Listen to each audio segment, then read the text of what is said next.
तो दोस्तों RT admission 2023-24 पे है वो रोक लग गई है, क्योंकि माननीय उच्च न्यायालय के द्वारा इन एडमिशन पे रोक लगा दी गई है। जी हां, क्यों सुनकर थोड़ा सा आपको धक्का लगा ना? ये धक्का केवल आपको नहीं लगा, ये बहुत सारे ऐसे अभिभावक साथी हैं, स्कूल साथी हैं जिनको ये धक्का वो लगा है। वो जानना चाहते हैं कि आखिरकार कोर्ट के द्वारा इन एडमिशन पे रोक क्यों लगाई गई है। तो इस वीडियो में हम इसी मुद्दे पे वो चर्चा करने वाले हैं और इसकी हकीकत और सच्चाई से आपको रूबरू करवाने वाला हूं, और इसके पीछे क्या कहानी है, यानी ये जो रोक लगाई गई है इन एडमिशन पे, इसके पीछे की क्या कहानी है पूरी डिटेल के साथ मैं आपको बताऊंगा। और इसी के साथ देखिए, हमारे स्कूल साथियों के सामने इन एडमिशन को लेके एक समस्या आ रही है पोर्टल पे कि जिन स्टूडेंट का फाइनल एडमिशन हो चुका है उनके नाम भी पोर्टल पे नहीं दिखाई दे रहे हैं। तो इस समस्या का समाधान भी इस वीडियो में मैं आपको बताऊंगा। इसलिए जो वीडियो है वो अभिभावक और स्कूल साथियों के लिए बहुत ही खास होने वाली है। मेरे साथ वो आप बने रहिए। नमस्कार साथियों, मैं हूं आपका अपना साथी राज गुरुजी और आप देख रहे हैं राज स्कूल हेल्प यूट्यूब चैनल।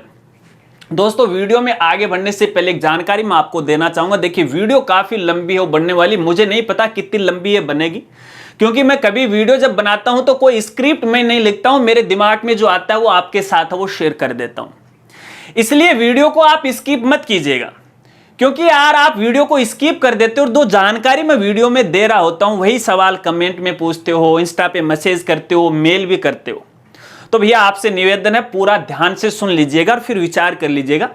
और उसके बाद यहां पे जो जानकारी मैं नहीं दे पाया, अगर वो कोई सवाल है तो आप पूछ सकते हैं, अन्यथा आपको रिप्लाई नहीं मिलेगा। फिर आप ये कहोगे कि राजगुरु जी हमें तो रिप्लाई नहीं करता। खैर कोई बात नहीं। जैसा कि आप सभी को पता है कि आरटी एडमिशन 2023-24 के 3 जुलाई 2023 को फाइनल एडमिशन हो चुके हैं, पूर्व प्राथमिक कक्षाओं में भी और प्रथम क्लास में भी। अब सबसे पहले यहाँ पे सबसे बड़ी जो शंका है स्कूल साथियों को और अभिभावकों को यह है कि फाइनल एडमिशन हुए नहीं। तो भैया सबसे पहले तो देखिए, मैं आपको यहाँ पे कहना चाहूंगा कि फाइनल एडमिशन हो चुके हैं। अब इसकी कोई दोबारा लिस्ट नहीं आएगी, क्योंकि आपको पता है कि पहले ये एडमिशन फाइनल होने थे, पोस्टपोन किया गया, 3 जुलाई को ये फाइनल किया गया, और आपको पता है कि उस दिन भी पोर्टल है वो कितनी देर है वो बंद रहा था। ठीक है, तो फाइनल एडमिशन हो चुके हैं। अब इन एडमिशन को लेके ना स्कूल साथियों के सामने समस्या आ रही है, उस पर तो हम आगे बात करने वाले हैं, लेकिन इससे पहले जो कोर्ट का जो मुद्दा छिड़ा हुआ है उस पर विचार विमर्श अपन कर लेते हैं। आपको पता है कि इन दिनों में सोशल मीडिया पे है और काफी सारे जो न्यूज़पेपर हैं उनमें बार बार आ रहा है कि अपने राजस्थान में आरटी एडमिशन 2023-24 है उन पर रोक लगा दी गई है माननीय उच्च न्यायालय के द्वारा। अब सबसे पहले जो सोशल मीडिया के ऊपर जो अखबार की कटिंग है वो मैं आपको यहाँ पे दिखा देता हूँ, साइड में आपको दिखा दूंगा। देखिए ऐसा इसमें लिखा हुआ है। देखिए मुझे समझाना है, क्योंकि अगर आप बेसिक चीज समझोगे ना तब आपको पूरी कहानी वो समझ में आएगी। देखिए इसमें यह लिखा है कि हाई कोर्ट ने शैक्षणिक सत्र 2023-24 में आरटी कानून के तहत प्री प्राइमरी व फर्स्ट क्लास में प्रवेश के लिए राज्य सरकार की ओर से जारी गाइडलाइन की क्रियान्वयन पर प्रार्थी स्कूलों की हद तक रोक लगा दी है। इस बात को समझिएगा, प्रार्थी स्कूलों की हद तक रोक है वो लगा दी है। अब इस लाइन का मतलब कोई नहीं समझ रहे, बस ऐसे ही सारे स्कूल साथी हैं, अभिभावक साथी हैं, हवा में जो बात इधर उधर घूम रहे हैं उस पर विश्वास कर बैठे। लेकिन जो आप सोच रहे हो ना, हकीकत वो नहीं है। हकीकत में आपको बताऊंगा अब क्या मामला है। ठीक है, ये मैंने आपको सुना रहा हूं, आपने अखबार में वो पढ़ लिया। अच्छा, इसको लेके एक जो कोर्ट ऑर्डर है वो भी यहां पे बार बार सोशल मीडिया पे वायरल हो रहा है। देखिए मेरे पास भी ये आया हुआ है, मैं स्क्रीन पे आपको दिखा दूंगा, इसी के रिगार्डिंग है। अब ये जैसे ही कोर्ट का ऑर्डर यहां पे आया उसके बाद यहां पे अखबार में है ये न्यूज है वो छपी गई थी। ठीक है ना। अब ये न्यूज कैसे छपी, ये अखबार न्यूज वालों ने नहीं छापी है, ये भी मैं आपको बता देता हूं, ये छपवाई गई है। ठीक है ना। जैसे मेरी कोई कहानी है, अब मेरी कहानी अखबार वाले ऐसी थोड़ी छाप देंगे, मैं उनको बोलूंगा कि भैया ये चीज छापो। ठीक है ना। तो न्यूज है ये छपवाई गई है। अब सबसे पहले तो मैं आपको मामला है वो बताता हूं। देखिए दोस्तों, ये जो न्यूज है ऑर्डर है इसके मुताबिक रोक तो लगाई गई है, लेकिन भैया ये सभी जो एडमिशन की जो प्रोसेस है, जो अभी जो गाइडलाइन के मुताबिक है, पूरी तरह से इस पे रोक नहीं लगाई गई। ये रोक केवल जिन स्कूलों ने ये याचिका लगाई ना कोर्ट के अंदर, केवल उनके लिए, और अभी भी फाइनल नहीं हुआ है, क्योंकि यहां पे कोर्ट ने जवाब मांगा है राज्य सरकार से या फिर यूं कहें शिक्षा विभाग से कि भैया पार्थी ने ये जो समस्या भेजी है उसमें ये कहा गया है कि भैया यहां पे जो राज्य सरकार है, शिक्षा विभाग है, वो आरटी के जो नियम है उन नियमों का उल्लंघन कर रही है। बस वो उल्लंघन कैसे कर रही है ये बात जानने के लिए है शिक्षा विभाग से है कोर्ट ने जवाब मांगा है, और इसके लिए उनको कुछ समय दिया गया है, अभी फाइनल नहीं हुआ उन स्कूलों के लिए भी। इस बात को आपको खास तौर पे ध्यान रखना है, ठीक है ना। तो पहली बात तो यह है, सभी अभिभावक साथियों को और स्कूल साथियों को मैं समझाना चाहूंगा कि इन एडमिशन पे किसी प्रकार की कोई रोक है वो नहीं लगी है, एडमिशन नियमानुसार हो रहे हैं, ठीक है। अब यहां पे ये जो कोर्ट में याचिका लगाई गई है, देखिए अपने पास अधिकार है, संविधान ने हमें ये अधिकार दिया है कि जब हमारे अधिकारों का हनन होता है तो हम कोर्ट का सहारा ले सकते हैं। तो वैसा ही स्कूल साथियों ने किया। अब ये मामला क्या है, वास्तव में जो याचिका लगी है कोर्ट के अंदर वो आप समझ लीजिएगा। देखिए याचिका ये लगी है, देखिए यहां पे शिक्षा विभाग के नियमानुसार जो अभी दिशा निर्देश जारी किए गए थे ना, हालांकि इससे पहले भी 22-23 में भी जारी किया गया था, लफड़ा तो उस समय से ये शुरू हो रखा है, ठीक है ना। तो यहां पे ये दिशा निर्देश जारी किए गए कि जो पूर्व प्राथमिक जो कक्षाएं PPP 3, 4, 5 है, इन क्लास में जो एडमिशन होंगे स्टूडेंट की, उनकी जो फीस है ना वो भैया राज्य सरकार के द्वारा है, जो बच्चा पढ़ता पढ़ता फर्स्ट क्लास में आ जाएगा ना तब है वो दी जाएगी, इससे पहले नहीं दी जाएगी। अब आपको ये पता है कि यार जो प्राइवेट स्कूल हैं उनका पूरा जो खर्चा है वो जो स्टूडेंट है उनकी फीस से लगता है। अब आरटी वालों की फीस कौन देगी, राज्य सरकार देगी। अब वो क्या कह रही है कि भैया वो बच्चा पढ़ते पढ़ते फर्स्ट क्लास में आएगा तब उनको फीस है वो दी जाएगी। अब नियमों में यह भी कहा गया है कि यदि कोई बालक बालिका 1 साल के दौरान 2 साल के दौरान बीच में क्लास से चला जाता है फर्स्ट आने से पहले पहले, तो राज्य सरकार के द्वारा किसी प्रकार की कोई फीस है वो नहीं दी जाएगी।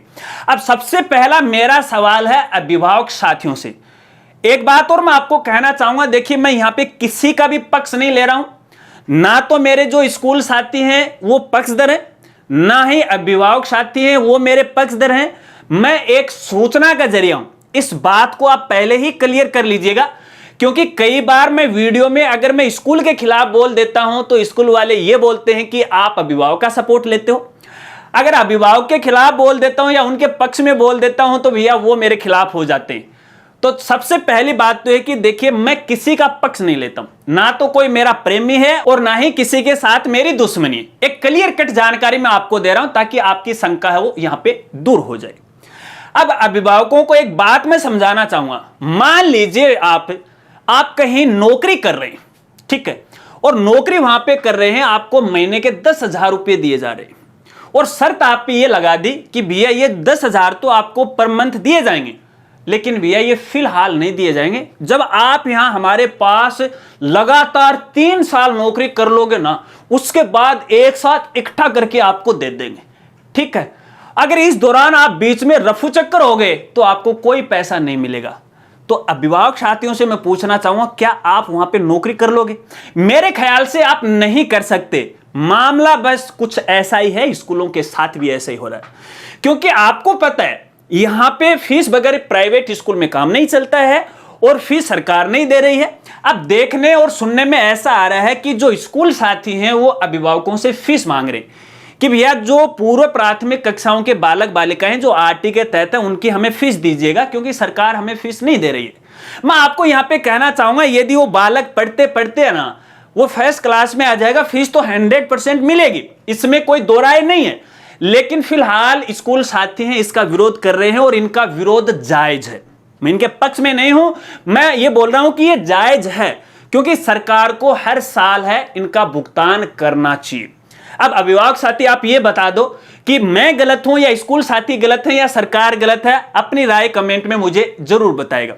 खैर कोई बात नहीं, यहां पे दूसरा मुद्दा ये उठता है, मैं एक कॉम्प्रोमाइज की यहां पे बात करता हूं कि अभिभावक साथी और स्कूल साथी को है आपस में है कॉम्प्रोमाइज कर लेना चाहिए, क्योंकि स्कूल साथियों को तो साफ साफ मना नहीं करना चाहिए कि बालक बालिकाओं का एडमिशन हम नहीं लेंगे, क्योंकि ऐसा आप करोगे तो ये नियमों के खिलाफ है, आपके खिलाफ कोई कार्रवाई हो सकती है, ठीक है ना।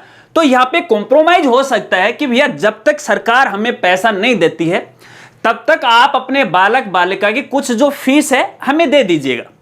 अगर वो सरकार हमें दे देती है तो आपकी जो फीस है वापस लौटा दी जाएगी। अगर ऐसा कॉम्प्रोमाइज आप ऐसे कर सकते हैं तो ये अच्छी बात है, क्योंकि यहां पे देखने में ये आ रहा है कि आपस में अभिभावक साथी हैं, स्कूल साथी हैं, काफी लड़ाई झगड़ा है वो कर रहे हैं।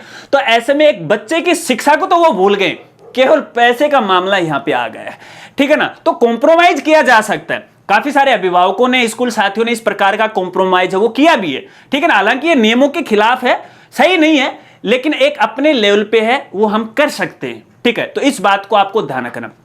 इसके अलावा यहां पे देखिए कुछ स्कूल साथी ये बोल रहे हैं फिलहाल ये जो 23-24 वाले जो एडमिशन है कि भैया सरकार ने रोक लगा दी है, कोर्ट ने रोक लगा दी है। तो भैया देखिए कहना चाहूंगा किसी प्रकार की कोई यहां पे रोक नहीं लगाई गई है, नियमों के मुताबिक है यहां पे आपको एडमिशन है वो लेना पड़ेगा। अब यहां पे जो याचिका लगाई गई है केवल वो प्रार्थी हैं, जो स्कूल वाले हैं, 2-3 स्कूल वाले आपस में मिलकर उन्होंने याचिका लगाई है, केवल ये मामला उन तक ही है। आपको पता है नहीं पता है मैं आपको बता देता हूं, उस ऑर्डर में बिल्कुल साफ साफ यहां पे ये लिखा गया है, ठीक है ना, उन तक ही ये सीमित है। तो इसका मतलब ये नहीं है कि वो नियम आप पे भी लागू हो गया। जब यहां पे देखिए एडमिशन कैंसिल किए जाएंगे, पूरी तरह से रद्द किए जाएंगे, तो भैया यहां पे कोर्ट का भी साफ साफ ऑर्डर आएगा, राज्य सरकार या शिक्षा विभाग का भी साफ साफ ऑर्डर आएगा कि भैया ये इस सेशन के सारे ही एडमिशन है, प्रवेश है, वो कैंसिल किए जाते हैं।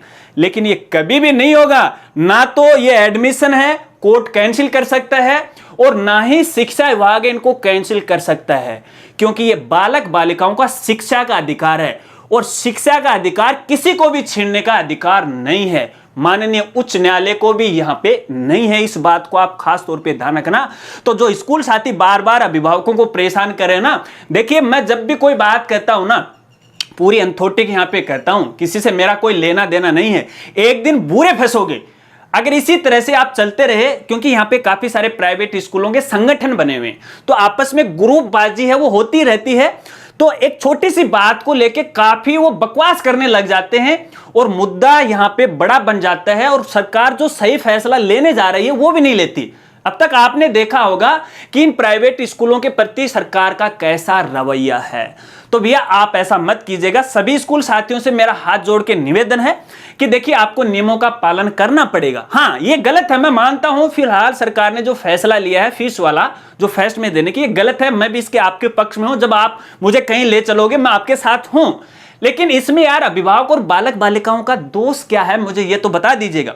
आप सोशल मीडिया की बात पे कभी भी विश्वास मत कीजिएगा कि यार वो अखबार की कटिंग आगे रोक लगे, पहले शब्दों का अर्थ तो समझ लीजिएगा। आप एक शिक्षक हो, एक स्कूल के ओनर हो, टीचर हो, जो भी हो, आप समझ लीजिएगा कुछ हद तक इसमें साफ साफ लिखा हुआ है इस अखबार की न्यूज में, कुछ हद तक। जो हिंदी का टीचर नहीं है ना उनसे पूछ लीजिएगा, जो हिंदी का टीचर है भी कुछ हद तक का क्या अर्थ होता है, क्या है इसका पूरा विवरण बताओ, समझाओ, तो आपको आराम से समझ में आ जाएगा। तो यहां पे रोक नहीं लगी है। अब यहां पे गार्जियन को मैं कहना चाहूंगा, देखिए यहां पे सबसे पहले वाकई में आपके बालक बालिका का फाइनल एडमिशन हो चुका है, स्टेटस आप देख लीजिएगा। अब कई बार वो स्टेटस भी नहीं दिखाई दे रहा है, तो इसका रीजन मैं पहले ही बता देता हूं। देखिए हालांकि मैंने एक वीडियो में भी बताया था, इसमें भी बता देता हूं आपको, वरना आप कमेंट करोगे। देखिए यहां पे अगर आपके बालक बालिका का प्राथमिकता जो क्रमांक है 1 नंबर, 2 नंबर, 3 नंबर, 4 नंबर है और फिर भी वहां पे फाइनल एडमिशन नहीं हो रखा है, तो इसका रीजन ये है कि उस स्कूल के द्वारा अपने पीएसपी पोर्टल पे नॉन आरटी के स्टूडेंट हैं उनका एडमिशन नहीं चढ़ाया, पहली बात है। अब यहां पे उस स्कूल में एडमिशन है नॉन आरटी के, लेकिन वो पोर्टल पे डाटा एंट्री नहीं कर रहे। अब वो कुछ तो अनजान है इस बारे में, उनको पता ही नहीं है, ठीक है ना, और कुछ जानबूझ के भी कर रहे हैं। दूसरी बात ये है कि ये जो एडमिशन है ना वो 30 सितंबर 2023 तक वो चलेंगे, इस बात को खास तौर पे ध्यान रखना। अब कुछ स्कूल साथियों का यह प्लान है कि भैया हम तो 30 सितंबर 2023 के बाद नॉन आरटी वाले स्टूडेंट के एडमिशन कर लेंगे। तो फिर कहां से होगा, क्योंकि 30 सितंबर लास्ट डेडलाइन है और उसके बाद तो कुछ होगा नहीं। अरे भैया उसके बाद तो पोर्टल ही ब्लॉक हो जाएगा, कोई डाटा एंट्री आप कर ही नहीं सकते, तो जल्दी से कर लीजिएगा अगर नहीं की है, ठीक है ना। तो यहां पे देखिए मसला तो ये फाइनल एडमिशन जिन स्टूडेंट का हो चुका है उन अभिभावकों को मैं कहना चाहूंगा कि आपके जितने भी जो दस्तावेज वो दस्तावेज जल्दी से जल्दी आप संबंधित स्कूल में जमा करवा दीजिए। इसके अंदर आपका जो इनकम सर्टिफिकेट है वो आपको ओरिजिनल देना है उसके बाद सारे की फोटोकॉपी आपको देना और एक जो आवेदन फॉर्म है वो आपको देना। अगर आवेदन फॉर्म भरते समय आपने कोई दूसरे दस्तावेज अपलोड किए थे, ठीक है ना, जैसे जाति प्रमाण पत्र पिता के नाम पे कर दिया, तो आप जितने भी आप दस्तावेज दोगे ना वो सारे के सारे बालक के नाम होने चाहिए। इस बात को आपको खास तौर पे ध्यान रखना। अब कुछ अभिभावकों की यह शंका है कि सर स्कूल वाले बोल रहे हैं कि टीम आएगी जांच करेगी वो कैंसिल कर सकती है। बिल्कुल वो सही बोल रहे हैं, गलत नहीं बोल रहे हैं, क्योंकि अभी तो पोर्टल के ऊपर ही एडमिशन हुए हैं, फिर जांच आएगी। अगर पूरा रिकॉर्ड सही पाया जाता है, डॉक्यूमेंट सही पाए जाते हैं, तो जांच दल है उसको वेरीफाई करेगा। जो भी वो वेरीफाई या अनवेरीफाई करता है उसकी डिटेल है स्कूल वालों को पोर्टल पे चढ़ानी पड़ती है। अगर कैंसिल कर गया तो कैंसिल हो गया और वेरीफाई कर गया तो वेरीफाई हो गया, कोई दिक्कत नहीं है। इस बात को आपको खास तौर पे वो ध्यान रखना। आशा रखता हूं कि इतनी बात है आप यहां पे वो समझ गए होंगे। चलिए अब यहां पे देखिए स्कूल साथियों के सामने एक समस्या आ रही है, उस पर भी विचार कर लेते हैं। कुछ का ये कहना है कि सर हमारे यहां केवल 5 आवेदन आए थे, ठीक है, 5 आवेदन में सबने रिपोर्टिंग कर दी, डॉक्यूमेंट भी हमने वेरीफाई कर दिए, फिर भी फाइनल एडमिशन नहीं हो रहे। देखिए इसके एक रीजन नहीं, इसके कई रीजन है। रीजन इसमें पहला तो ये हो सकता है कि शायद आपने नॉन आरटी के स्टूडेंट की जो एंट्री है वो पोर्टल पे नहीं की होगी, चाहे वो कौन सी भी क्लास क्यों नहीं हो। कुछ का ये कहना है स्कूल वालों के कि जो पूरा प्राथमिक कक्षा है ना उनका एडमिशन फिलहाल नहीं हो रहा है। अरे कौन कह रहा है, मेरे समझ में नहीं आ रही है। वो पकड़ के लेके आओ, मुझे बहुत गुस्सा आता है ऐसे लोगों के ऊपर, आपको जो गलत जानकारी देता है। अब इसका रीजन है कि भैया नॉन आरटी की तो आपने यहाँ पे एंट्री नहीं की है। मैंने जैसे जैसे स्कूल वालों की मेरे पास इस तरह की क्वेरी आई, मैंने खुद उनका पोर्टल चेक किया है तो देखा डाटा एंट्री नहीं है। अरे कहां से होगा, मेरा भाई स्कूल चला रहा है, लगता है आपने मुझे डायरेक्ट मेल किया, मेरी वीडियो नहीं देखी। और अक्सर स्कूल साथी करते भी ऐसा ही है कि चलिए राजगुरु जी है ना समस्या का समाधान करवा देगा, वीडियो कौन देखेगा राजगुरु जी की, तो इसीलिए उनके सामने वो समस्या वो आती रहती है। तो आप एंट्री कर लीजिएगा, ठीक है ना। जो भी आपके नए एडमिशन है तुरंत एंट्री करोगे, आपको ऑटोमेटिक है स्टूडेंट है वहां पे वो दिखाई देने लग जाएंगे। अब यहाँ पे देखिए जो आरटी वाली टेब है मेनू है, वहां पर भी आरटी वाले की आवेदन की स्थिति देखी जाती है 23-24 में। तो वहां पे कुछ स्कूलों को दिखा देता है, कुछ को नहीं दिखाता है। तो नहीं दिखाने का केवल एक यही कारण है कि नॉन आरटी वाले स्टूडेंट की डाटा एंट्री यहाँ पे नहीं है। अब कुछ का ये कहना है कि सर हमने तो जो पिछली क्लास के स्टूडेंट थे उनको प्रमोट भी कर दिया फिर भी नहीं दिखाई दे रहा है। तो भैया अब की बार इसमें एडमिशन में थोड़ा सा फेरबदल कर दिया इन्होंने, है ना। उस फेरबदल के बारे में तो हम आने वाली वीडियो में बात करेंगे अगर आप जानना चाहोगे तो, लेकिन इतना बता देता हूं कि इस बार केवल हर क्लास के अंदर नए स्टूडेंट आएंगे तो ही यहाँ पे एडमिशन होगा, इतना समझ लीजिएगा, केवल फर्स्ट क्लास को छोड़ के, ठीक है ना। तो यहाँ पे पिछली क्लास से प्रमोट होके आए हैं उस आधार पे यहाँ पे एडमिशन नहीं होने वाले, ठीक है ना। इसको लेके 10-15 दिन पहले एक ऑर्डर है वो जारी किया गया था, जल्दी हम बताएंगे, ज्यादा से ज्यादा रिक्वेस्ट करोगे, ठीक है। तो ये कोई समस्या नहीं है, समस्या केवल आपके दिमाग की है, आपकी सोचने की है, और आपको मुझे ऐसा लग रहा है कि नियमों का आपको ज्यादा खास तौर पे ध्यान नहीं है, इसी वजह से आपके सामने ये समस्या आ रही है। तो फाइनली मैं ये कहना चाहूंगा अभिभावक साथियों को और स्कूल साथियों को, देखिएगा किसी प्रकार की कोई रोक नहीं लगी है। स्कूल वाले साथियों से मेरा निवेदन रहेगा कि आपको अभिभावक को परेशान नहीं करना है। देखिए सरकार की गलती है, शिक्षा विभाग की गलती है, उसमें आप अभिभावक को परेशान मत कीजिएगा। उनके दस्तावेज आप लीजिएगा, रिकॉर्ड में आप रखिएगा, उसके बाद आगे क्या होता है वो आपका भी लक है, उन अभिभावक का भी लक है। अब अभिभावक साथियों को मैं ये कहना चाहूंगा कि बार बार मेरे पास ये मैसेज आ रहे हैं, मेल आ रहे हैं कि सर वो डॉक्यूमेंट नहीं ले रहा, बोल रहा है कि हम एडमिशन ही नहीं लेते, लेंगे भी नहीं, फलान है, मुझे शिकायत करनी है, कहां जाऊं। अरे भैया शिकायत से कोई समाधान होता है कि मुझे ये बताएगा। पहली बात तो देखिए शिकायत तो हमारी एक लास्ट कड़ी होती है ना। लास्ट में जब हमारे सारे हथियार फेल हो जाते हैं तब हमें काम में लेनी होती है। और बाकी हकीकत तो मैं आपको बताऊं, जो नजदीकी सीबीओ है, वो अपना डीओ है, वो इस पे कोई फैसला ले नहीं पाते। वो क्या है, उच्च अधिकारी अपने से नीचे वाले अधिकारी को लेटर जारी कर देंगे कि भैया जाओ जांच करके आओ। अब जांच में क्या रखा है, जांच हो गई ऐसे कि भैया ऐसा तो कोई मामला नहीं। लेकिन फिर भी अगर आपके साथ ऐसा हो रहा तो भैया देखिए इन्होंने व्हाट्सएप के जरिए है, उन्होंने शिकायतें हैं वो मांग रहे हैं शिक्षा निदेशालय बीकानेर की तरफ से। अब इसके बारे में मैंने अलग से वीडियो बना रखी है, लिंक आपको वीडियो के डिस्क्रिप्शन में मिल जाएगा, जाके वो देख लीजिएगा, ठीक है ना। रही बात यहाँ पे शिकायत की, तो देखिए शिकायत संबंधित सीबीओ ऑफिस को भी आप कर सकते हो, डी ऑफिस को भी आप कर सकते हो। लेकिन इससे पहले मैं आपको कहना चाहूंगा कि भैया एक बार आपको कॉम्प्रोमाइज करना चाहिए स्कूल साथियों से के साथ मिलके। स्कूल साथियों को भी ये कहना चाहूंगा कि भैया ऐसी घटनाएं मत घटाओ यार, क्यों यार लोगों को परेशान कर रहे हो। बस मेरी कहानी पूरी यही समाप्त होती है, और आशा रखता हूं कि शायद आपको बात है वो पूरी तरह से समझ में आ गई। और फिर भी यदि समझ में नहीं आई है तो कमेंट कर देना, टॉपिक वाइज फिर से आपको बता दूंगा। जितना मैंने सोचा, जितना मैंने दिमाग लगाया, वो मैंने आपको यहां पे बता दी। और मेरे द्वारा दी गई जानकारी से यदि आप संतुष्ट हैं तो देखिए वीडियो को तो लाइक करना ही करना है। करते तो हो नहीं, लेकिन फिर भी मैं बोल देता हूं, कर दिया करो, है ना। और वीडियो को शेयर भी कर दिया करो, और वो भी आप नहीं करते हो। कहने से तो आप कोई काम करते नहीं हो ना, क्योंकि आपके जो लाइक की काम है ना वही करते हो। अन्य जो दूसरी अगैरह वगैरह वीडियो तो देखने का आपका मतलब भी नहीं है ना। फिर भी मेरा फर्ज है सही सूचना देने का, मेरा कर्तव्य बनता है कि आपको सही जानकारी है वो दी जाए, और मैंने आपको दे दी। अब भी कोई शंका है तो मुझे बता दीजिएगा, जरूर आपकी हेल्प है वो की जाएगी। अब जितनी जानकारी यहां पे बताई है, इनको लेके आपको कोई भी कमेंट या सवाल नहीं करना है। इसके अलावा कर देना, जानकारी अच्छी लगी तो कर देना, मेरा प्रयास कैसा था वो कर देना। तो मिलते हैं फ्रेंड्स अगली एक नई वीडियो के साथ, तब तक के लिए जय हिंद, जय भारत।